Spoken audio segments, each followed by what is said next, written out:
Sa isang liblib na baryo sa probinsya ng Quezon, may isang dalagang nagngangalang Lira. Ulila na siya sa murang edad.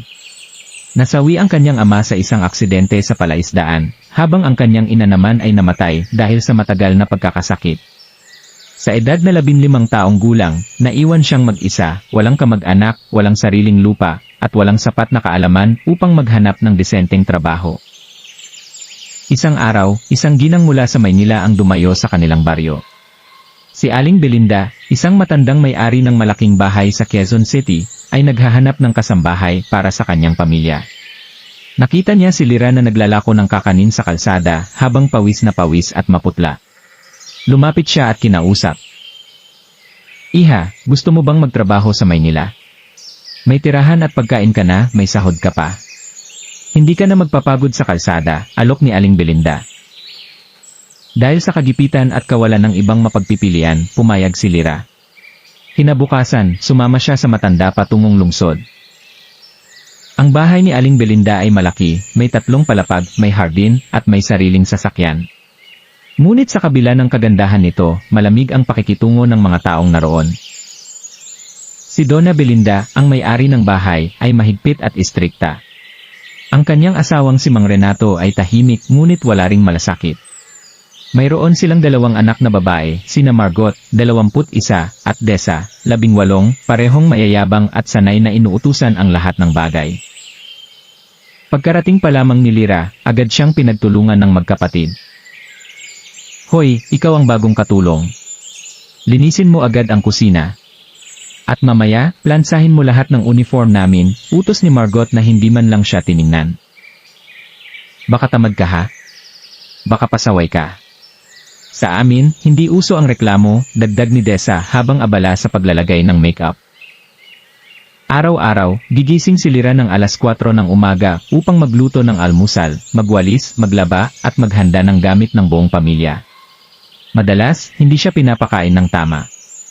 Isang beses lang sa isang araw siya nakakakain ng maayos, kung may natira.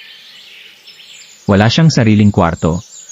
Sa ilalim ng hagdan siya natutulog, sa isang manipis na banig, katabi ng walis at lumang sapatos.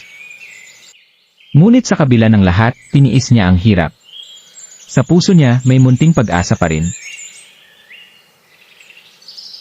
Isang Lunes ng umaga, abala si Lira sa pagwawalis ng bakuran nang biglang magpatawag si Donna Belinda mula sa itaas ng hagdanan. Ang boses nito ay nanginginig sa galit. "Lira! Halika rito! Agad-agad!" Agad siyang pumanhik at halos madulas sa pagmamadali. Pagdating niya sa kwarto ng matanda, nandoon sina Margot at Desa, kapwa mukhang galit na galit. "Nasaan ang kwintas ko? Yung may emerald na pendant. Regalo iyon ni Mama." "Wala na sa jewelry box," sigaw ni Margot. Walang ibang pumapasok sa kwarto kundi si Lira. "Baka siya ang kumuha," hinala ni Desa. Nanlaki ang mata ni Lira. "Hindi po ako nagnakaw. Hindi ko po hinawakan ang gamit nyo. Hindi ko po eh." Ngunit kahit ilang beses niyang ipaliwanag, walang gustong makinig. Pinag-igting ng matanda ang galit. "Hindi ko papayagang may magnanakaw sa bahay ko. Kung hindi mo ibabalik ang kwintas ngayong araw, ipakukulong kita," mariing banta ni Donna Belinda. Iyak ng iyak si Lira habang sinisiyasat ang buong bahay.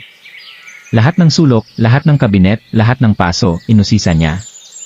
Sa sobrang desperasyon, tinanong pa niya ang hardinero at ang basurero kung may nakita silang kwintas. Kinagabihan, habang nagpapahinga sa likod bahay, narinig niya ang tawanan ni Margot at Desa sa terrace. "Ang tanga niya! Hindi niya alam, ako lang ang nagtago ng kwintas ko. Gusto ko lang siyang mapaalis kasi ang baduy ng hitsura niya sa bahay natin," bulong ni Margot, sabay tawa ni Desa. Napakagatlabi si Lira. Para siyang pinagsakluban ng langit at lupa. Ngunit hindi siya nagsalita. Hindi siya lumaban. Sa halip, pumasok siya sa kanyang banig sa ilalim ng hagdan at tahimik na umiyak. Makalipas ang 3 araw, habang nagwawalis sa harap ng bahay, napansin ni Lira ang isang matandang babae na nakaupo sa tapat ng kanilang gate. Payat ito, tila ugod-ugod, at may suot na kupas na saya. Ihapahingi naman ng malamig na tubig, mahina nitong pakiusap. Agad na tumakbo si Lyra pabalik sa bahay upang kumuha ng tubig at isang pandesal. Nang maibigay niya ito, umiti ang matanda. "Salamat, iha. Mabait kang bata pero may lungkot sa mata mo," sabi nito habang nakatitig sa kanya. Hindi na itago ni Lyra ang kanyang luha. Hindi siya sanay na may nagpapakita ng malasakit sa kanya. "Panginoon na lang po ang nakakakita sa dinaranas ko rito." Ngumiti muli ang matanda at sa huling lagok ng tubig ay nagsalita ito. "Ang kabutihan ay hindi man napapansin pero binabasbasan. Maghintay ka lang, Lyra, hindi lahat ng gabi ay walang umaga." Paglingon niya para magsalita, wala na roon ang matanda. Parang bula itong nawala. Kinabukasan, tila may kakaiba sa paligid. Maagang nagising si Lyra, gaya ng nakagawian, ngunit napansin niyang tahimik ang buong bahay. Wala si Margot, si Dessa, ni Donna Belinda. Sa mesa, may isang papel, isang sulat mula kay Margot. "Pumunta kami sa Tagaytay para sa birthday ni Dessa. Babalik kami bukas ng gabi. Linisin mo ng mabuti ang buong bahay habang wala kami. Kapag may nakita akong dumi, lagot ka." Sa unang pagkakataon, naranasan ni Lyra ang katahimikan. Walang sigaw, walang utos, walang paningira. Nakaupo siya sa tabi ng bintana habang iniinom ang kape na niluto niya para sa sarili, isang bagay na hindi niya nagagawa tuwing naroon ang kanyang mga amo. Sa katahimikang iyon, bigla siyang nakaramdam ng lakas. Tila unti-unting gumagaan ang loob niya. Naalala niya ang matandang babae na binigyan niya ng tubig. Muling naglaro sa kanyang isip ang mga sinabi nito. Ang kabutihan ay hindi man napapansin pero binabasbasan. At sa di inaasahang pagkakataon, habang siya ay naglilinis ng lumang kabinet sa kwarto ng bodega sa itaas, may nahulog mula sa likod ng isang sirang kahon, isang lumang kahon na yari sa nara, may ukit na tila sinaunang sulat. Binuksan ito ni Lyra, at laking gulat niya nang makitang may isang kwintas na may berdeng batong tila esmeralda, at sa ilalim nito'y isang sobre na may lumang sulat. Binasa niya. Sa makakakita nito, ang batong ito ay may taglay na basbas, ngunit ang bisa nito ay lumalabas lamang sa taong busilak ang puso. Nang mahawakan ni Lyra ang kwintas, tila may dumaloy na init sa kanyang mga palad. Hindi niya maipaliwanag kung bakit, pero pakiramdam niya ay nabigyan siya ng lakas at tapang. Para bang hindi na siya ganoon kaliit, ganoon kawalang halaga. Kinagabihan, habang nagpapahinga si Lyra sa ilalim ng hagdan, muling sumulpot ang matandang babae sa labas ng bahay. Ngayon, mas maayos na ang bihis nito, at mas maliwanag ang mga mata. Iha, sabi ng matanda, nakita mo na ang tanda ng pagbabago. Lumapit si Lyra sa kanya, dala ang kwintas. Kayo po ba ang may-ari nito? Umiling ang matanda. Hindi. Iyan ay itinadhana para sayo.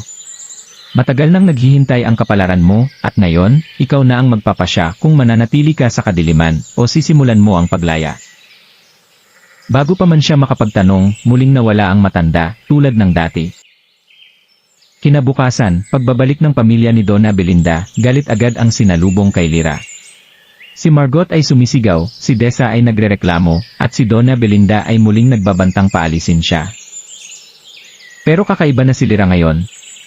Tahimik siyang tumayo, marahan ngunit matatag ang tinig. Hindi ako basura. Hindi ako alipin. Kung ayaw ninyong tratuhin ako bilang tao, mas mabuti pang umalis ako, at isama ko na rin ang katotohanang itinatago ninyo. Laking gulat ng lahat nang mailabas ni Lyra ang kwintas, ang nawawalang alahas ni Margot, at sa harap ng Donna, ibinunyag niya ang narinig na pag-amin ng anak nitong si Margot. Natahimik ang buong sala. Nanlaki ang mga mata ni Donna Belinda habang nakatitig sa kwintas sa kamay ni Lyra. Maging si Margot ay napatigil sa paghingal sa galit. Hindi ko alam kung anong laro to, pero umpisa ni Margot. Ngunit pinutol siya ni Lyra. Narinig ko kayo ni Dessa sa terrace. Alam kong itinago mo lang ang kwintas mo para siraan ako. At narito ang patunay. Kinuha ni Lyra mula sa kanyang bulsa ang isang maliit na voice recorder na kanyang natagpuan sa ilalim ng lamesita ng terrace noong araw na nawala ang kwintas. Dahil hindi siya sigurado, inilagay niya ito roon pabalik para kung sakaling may marinig muli siyang kakaiba. At nang gabi ring iyon, hindi niya inaasahang maririnig mismo ang boses ni Margot habang inaamin ang pagsisinungaling. Hindi niya alam, ako lang ang nagtago ng kwintas ko. Gusto ko lang siyang mapaalis kasi ang baduy ng hitsura niya sa bahay natin. Tumigil si Donna Belinda. Pinakinggan muli ang voice recorder. Maging si Mang Renato na noon ay kalmado lang sa likuran, napatingin sa kanyang anak at tumayo. Margot, totoo ba to? Hindi na makasagot ang dalaga. Si Dessa ay napaupo na lang sa gilid ng sofa, mukha'y maputla.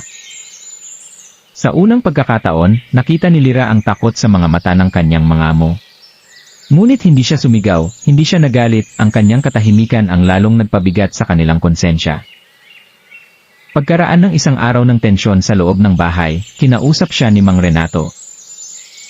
Lyra, patawad sa lahat ng dinanas mo rito. Hindi ko alam na ganito na pala kasama ang trato sa'yo.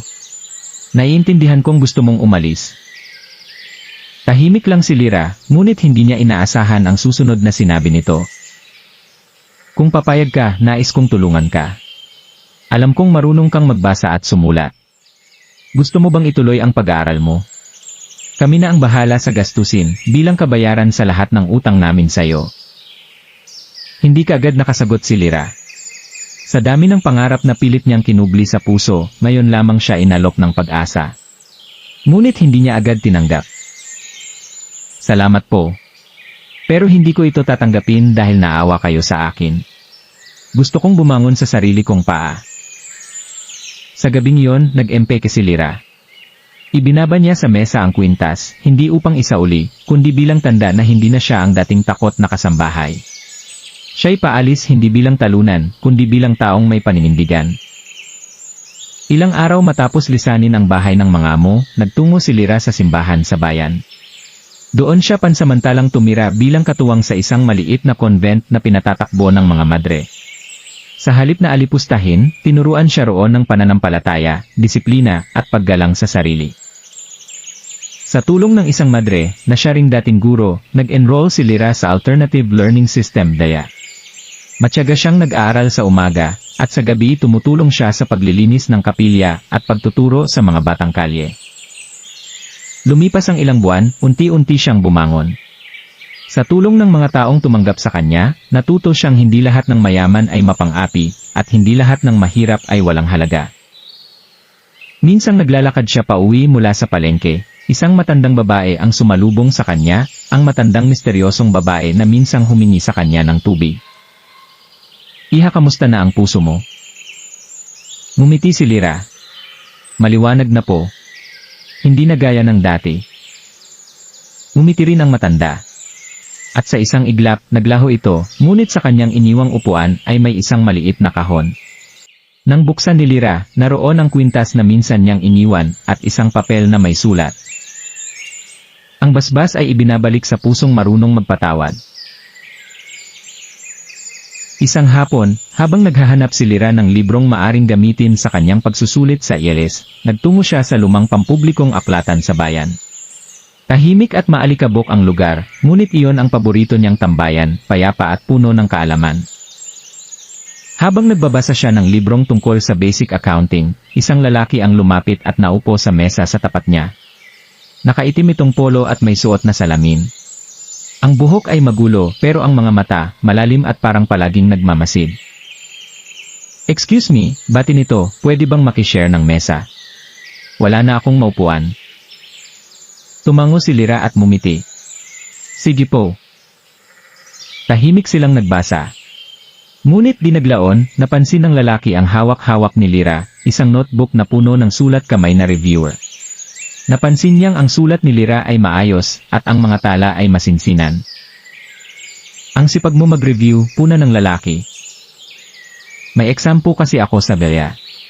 Gusto ko sanang makapasa para makapag-senior high, sagot ni Lyra, nahihiyang tumingin. Maganda yan. Ako nga pala, Elian. Ako naman, volunteer tutor sa mga batang out-of-school youth. Nagbabasa lang ako dito para makahanap ng bagong lesson plan. Nagkakwentuhan sila. Nalaman ni Lyra na si Elian ay anak ng isang guro sa public school at lumaki rin sa simpleng pamumuhay. Walang yabang sa kilos at punong-puno ng malasakit ang kanyang mga mata. Bago sila maghiwalay, inabot ni Elian ang isang pirasong papel. May libreng review class sa Barangay Hall tuwing Sabado ng umaga. Ako ang nagtuturo. Kung gusto mo, punta ka. Walang bayad, basta may pangarap ka, welcome ka. Tumango si Lyra. At sa unang pagkakataon sa mahabang panahon, may kakaibang kilig siyang naramdaman. Hindi ito tulad ng pagmamahal na napapanood sa Ri, kundi yung simpleng saya na may taong naniniwala sa kakayahan niya, kahit hindi siya mayaman, kahit hindi siya maganda sa paningin ng iba. Mula noon, tuwing Sabado, uma-attend si Lyra sa review classes ni Elian. Sa bawat linggo, lalong dumadalas ang kanilang kwentuhan. Hindi lamang tungkol sa pag-aaral, kundi pati sa mga pangarap sa buhay. Si Elian ay may ambisyong makapagtayo ng libreng learning center sa mga liblib na lugar. Si Lyra naman, unti-unting naihahayag ang kanyang pangarap na maging isang social worker upang matulungan ang mga batang inaapi, gaya ng naranasan niya. Minsang nagkukwentuhan sila sa ilalim ng punong mangga sa tabi ng aklatan, tinanong ni Elian si Lyra. Naalala mo pa ba yung panahon na parang wala ka ng silbi? Tumango si Lyra. Araw-araw noon, pakiramdam ko pabigat ako sa mundo. Pero tingnan mo ngayon. Ginamit mo yung sakit para lumaban, hindi para gumanti. Yan ang tunay na lakas. Sa sandaling yon, parang tumigil ang oras. Hindi man binanggit, pero may damdaming unti-unting umuusbong, hindi sa pilitan, hindi pa bigla-bigla, kundi tahimik at totoo. Isang Sabado ng umaga, gaya ng nakagawian, maagang dumating si Lyra sa Barangay Hall para sa review class. Ngunit sa pagkakataong ito, may bago siyang nadatnan. Isang babae, matangkad, maputi, at mukhang edukado, ang nakaupo sa harap at kausap si Elian. Magkasabay silang tumatawa, tila matagal nang magkakilala. Nang makita siya ni Elian, agad siyang tinawag. Lyra! Halika, may papakilala ako. Ito si Claudia, kaklase ko noong college. Dumadalaw lang, gusto raw makisama sa volunteer work. Ngumiti si Claudia, ngunit dama ni Lyra ang malamig na pagbati nito. So ikaw pala si Lyra. Ikaw yung palaging kinukwento ni Elian lately. Natahimik si Lyra. Wala naman siyang dapat ikahiya, ngunit sa titig ni Claudia, tila sinisiyasat ang kabuuan niya, mula sa lumang bag hanggang sa kupas na tsinelas. Habang tumatagal ang review session, napapansin niyang si Elian ay madalas nang nakikipagbiruan kay Claudia. Si Lyra, bagamat nakikinig sa lecture, ay tila wala sa sarili. Naglalaro sa isip niya, mas bagay sila. Mas matalino. Mas maganda. At may pinag-aralan. Lumipas ang mga araw, at unti-unting lumalayo ang loob ni Lyra kay Elian. Hindi niya ito sinasabi, pero iniiwasan na niyang pumasok tuwing Sabado. Hanggang sa isang araw, dumating si Elian sa convent dala ang isang sulat. Lyra, bakit hindi ka na pumapasok? Tanong nito, may halong pag-aalala. Marami lang po akong inaasikaso, busy lang. Ngunit halatang may tinatago. Lumapit si Elian at marahang nagsalita. Wala akong alam kung anong nasabi o nagawa ni Claudia, pero sana huwag mo hayaang pigilan ka ng takot. Lyra, hindi mo kailangang maging perpekto para maging mahalaga. Hindi sumagot si Lyra, ngunit nang makaalis si Elian, umiyak siya. Hindi dahil sa selos lang, kundi dahil sa sariling insecurities. Pakiramdam niya, kahit gaano siya magsikap, may mga taong laging mas higit sa kanya. Kinagabihan, sa kanyang pag-uwi mula sa kapilya, muli niyang nakita ang matandang babae, tahimik na nakaupo sa tabi ng ilog. Hindi sa taas ng lipad nakikita ang halaga ng isang ibon, kundi sa tibay ng pakpak nito sa hangin. Umupo si Lyra sa tabi nito. Pero bakit parang hindi sapat yung kabutihan ko? Lagi na lang akong nauurong. Ngumiti ang matanda. Lyra, ang bulaklak ay hindi sumisikat dahil sa sinisigaw niyang ganda. Sumisikat ito dahil kahit sa lilim, namumulaklak siya. Muling nawala ang matanda, gaya ng dati. Ngunit sa gabing iyon, muling nakatagpo si Lyra ng paninindigan. Sa muling pagbabalik niya sa Barangay Hall, laking gulat ni Elian at ng mga estudyante. Akala ko hindi ka nababalik, sabay ngiti ni Elian. Akala ko rin pero hindi ko pwedeng takbuhan ang pangarap ko at ang mga batang umaasa sa akin. Lumapit si Claudia at sa kauna-unahang pagkakataon, inilahad ni Lyra ang kanyang kamay. Salamat sa tulong mo sa grupo. Alam kong marami ka ring alam na maituturo sa kanila. Nagulat si Claudia, ngunit tinanggap ang pakikipagkamay. Hindi man naging magkaibigan sila agad, naging malinaw sa kanya na si Lyra ay hindi basta-bastang babae. Tahimik, matatag, at may paninindigang hindi natutumba. Makalipas ang ilang linggo mula nang muling mabigyan ng tapang ni Lyra ang sarili, may naramdaman siyang tila paghahasik ng malaking pagbabago. Isang araw, habang naglilinis siya ng lumang sementadong silid gawa sa convent, na ngayon ay ginagamit niyang silid-aralan para sa mga batang kalye, nakatanggap siya ng isang sulat na walang return address. Kulubot, dilaw na ang papel, at puno ng tinta ang nakasulat na mga titik. Lyra, huwag kang matakot sa mga alaala ng nakaraan. Alam mo ba kung bakit mo natagpuan ang kwintas mula sa bahay ni Donna Belinda? May malalim na dahilan iyon. Ang tunay mong pangalan ay hindi pala Lyra Riego, kundi Lyra Mendoza. Ang iyong ina, si Estela Mendoza, ay anak ng masipag na manggagawa sa Maynila na nagmahal sa isang taong kilala nating lahat, si Eduardo Belmonte, ang nakababatang kapatid ni Donna Belinda. Nang maagas ang iyong ina sa sakit, ipinadala siya sa probinsya upang takasan ang pagkamuhi ng pamilya ng Belmonte, pinilit nilang sirain ang kanyang dangal. Ipinangako sa kanya ang seguridad ng iyong buhay, ihahanda siya ng iyong lola, si Donna Rosario Mendoza, ang isang matandang alipin na kasama nilang nagtatrabaho ng maraming taon. Sa oras na ipanganak ka, ikinubli siya sa ina at pinaawat ang pangalan. Iniwan ka rito ng mga haskapang dumating si Donna Belinda at sabihin na dakip ang iyong ama, nilinlang pa kayo noon dahil binilanggo si Eduardo, at hindi na muling nakita ni Estela si Eduardo bago pumanaw sa iyo. Dahil sa pagkalungkot, nagbilin sa iyo si Donna Rosario, itago mo ang tunay mong pagkatao hanggang sa oras na magbuks ang pintuan ng hustisya. Ngayon, hinahanap kang muli ng mga taong dapat umalag sa iyo. Hindi mo kailangan pang mabuhay ng nag-iisa. Ibalik mo ang totoong pangalan mo. Narito kami, mga taong magpapatunay sa dugo mo.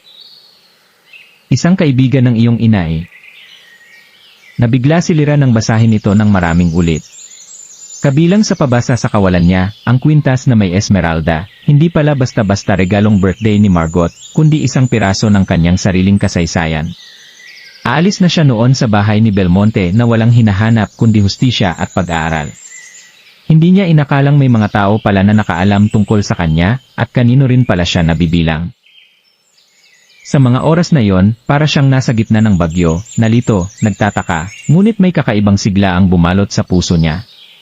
Lalo siyang pumayat sa isip nang maisipan niyang bumalik sa lumang bahay ng Belmonte, at doon humarap sa matatandang pader na minsang pinagdalhan niya ng luha at pangungutya.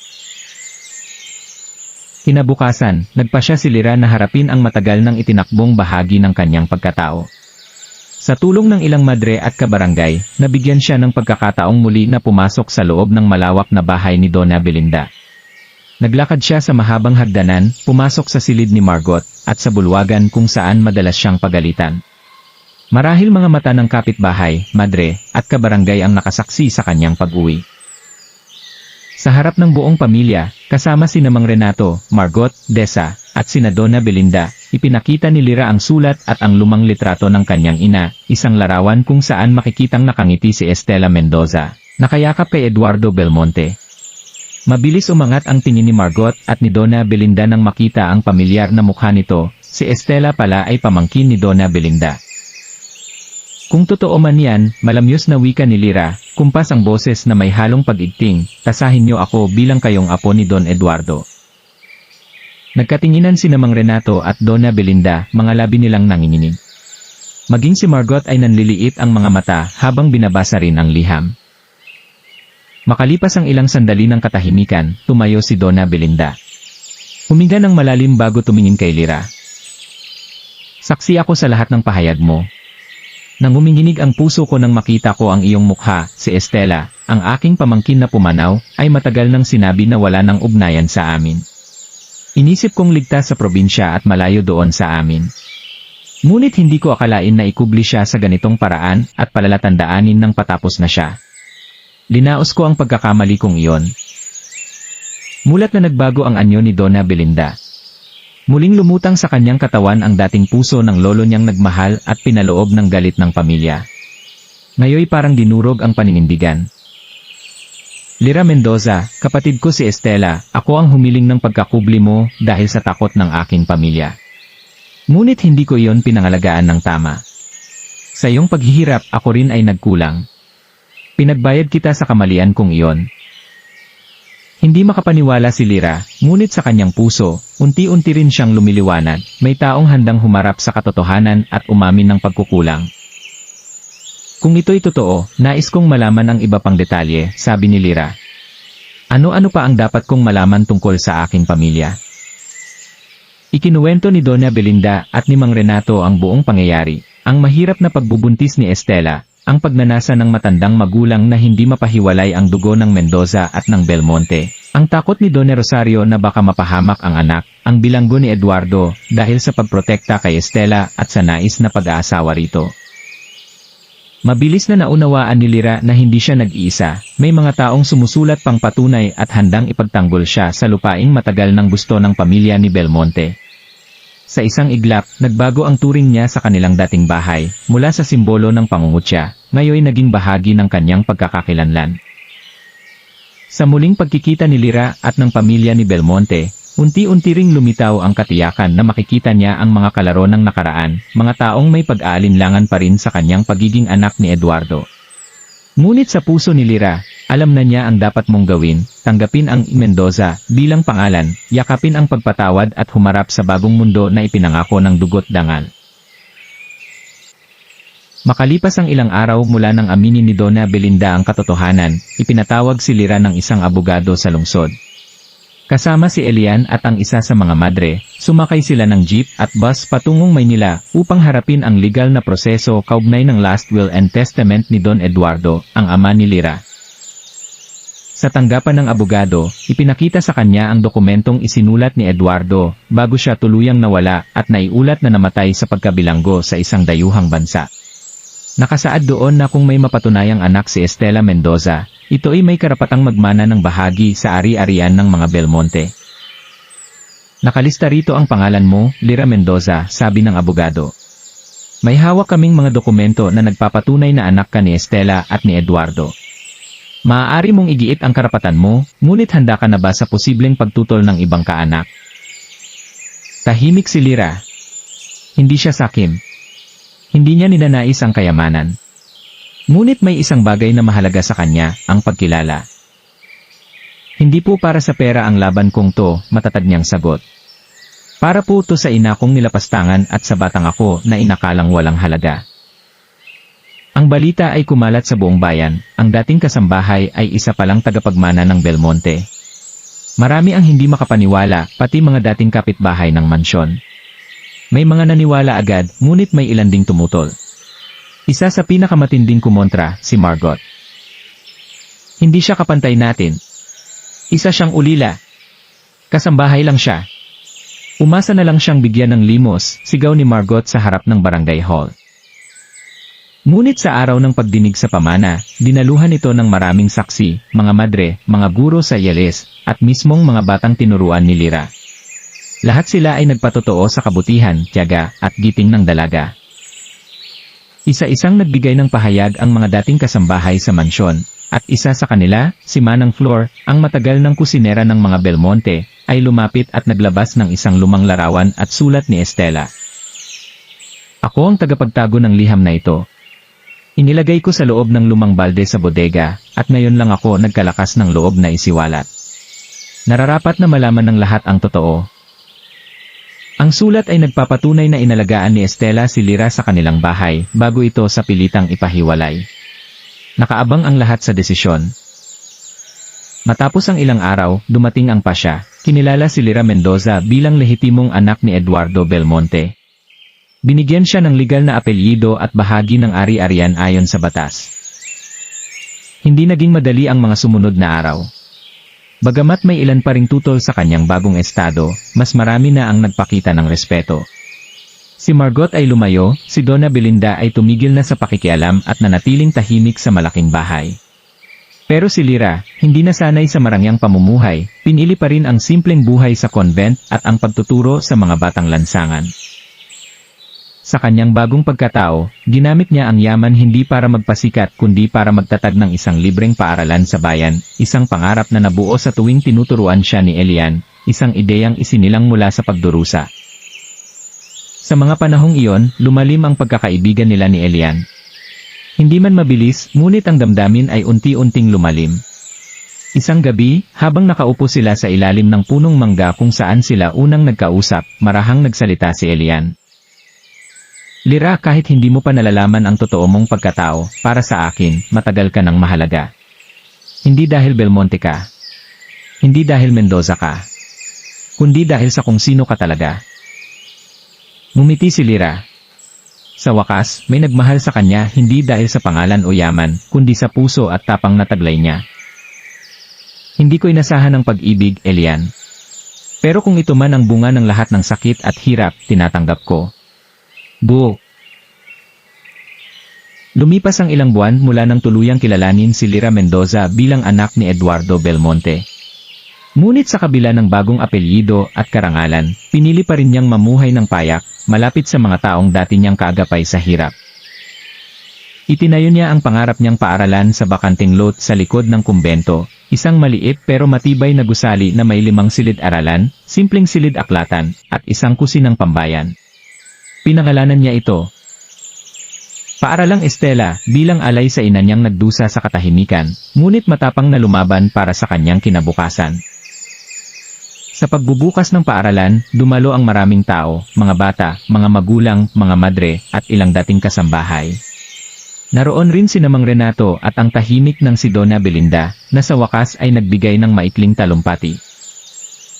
Hindi ko maibabalik ang mga taon ng pananakit pero umaasa akong sa paaralang ito, may mabubura akong bahid ng mga kasalanan. Si Lyra ay hindi lang bunga ng aming dugo. Isa siyang ilaw na nagtuturo sa amin kung paano tumuwid. Ilang buwan pa ang lumipas, ginanap sa mismong simbahan ng kumbento ang kasal nina Lyra at Elian. Simple lang ang seremonya, puting bulaklak, saliw ng mga batang kumakanta, at mga taong tunay na nagmamahal sa kanila. Habang lumalakad si Lyra sa gitna ng pasilyo, suot ang damit na hinabi ng mga madre, at may hawak na bokwet ng ligaw na bulaklak, wala na sa kanyang puso ang takot, pangamba, o galit. Lahat ay napalitan ng pagpapatawad at pag-ibig. Elian, na ngayoy isang guro rin sa paaralang Estela, ay naghihintay sa dambana. Sa kanilang mga mata, makikita ang mga pangarap na hindi lang para sa isa't isa, kundi para sa lahat ng batang katulad niya noon, api, ulila, ngunit may karapatang mangarap. Isang taon pagkatapos ng kasal, nakaupo si Lyra sa kanyang munting opisina sa paaralan. Hawak niya ang panibagong kwaderno kung saan isinulat niya ang kanyang kwento. Sa unang pahina, ito ang kanyang isinulat. Ako si Lyra Mendoza, isang ulila, isang kasambahay, isang dating alipin ng pang-api. Ngunit higit sa lahat, ako ay isang babae na piniling lumaban, magmahal, at magpatawad. Ang buhay ko ay hindi perpekto, pero natutunan kong hindi kailangang maging perpekto ang simula para marating ang masayang wakas. Sa lahat ng batang api, sa bawat dalagang minamaliit, at sa bawat pusong sugatan, may liwanag sa dulo ng dilim. Huwag kang susuko. At dyan po nagtatapos ang kwento ni Lyra, isang kwentong puno ng luha, laban, at pag-asa. Ngayong narinig ninyo ang buong kwento, kami naman ang gustong magtanong sa inyo. Nagustuhan niyo ba ang kwento? Anong parte ang tumatak sa inyo? Ano ang masasabi niyo sa naging buhay ni Lyra, mula sa pagiging kasambahay hanggang sa pagtanggap niya sa kanyang tunay na pagkatao? I-comment niyo sa ibaba ang inyong opinyon, gusto naming marinig ang iniisip niyo. At kung gusto niyong masundan pa ang mga ganitong makabagbag damdaming kwento, huwag kalimutang i-like ang video na ito, mag-subscribe sa aming channel, at i-click ang notification bell para lagi kayong updated sa aming mga susunod na kwento. Maraming salamat sa inyong pakikinig, at sana sa susunod, muli tayong magkasama sa panibagong kwento ng buhay, pag-ibig, at pag-asa. Hanggang sa muli! Dito sa Mahiwagang Kwento ni Lolo.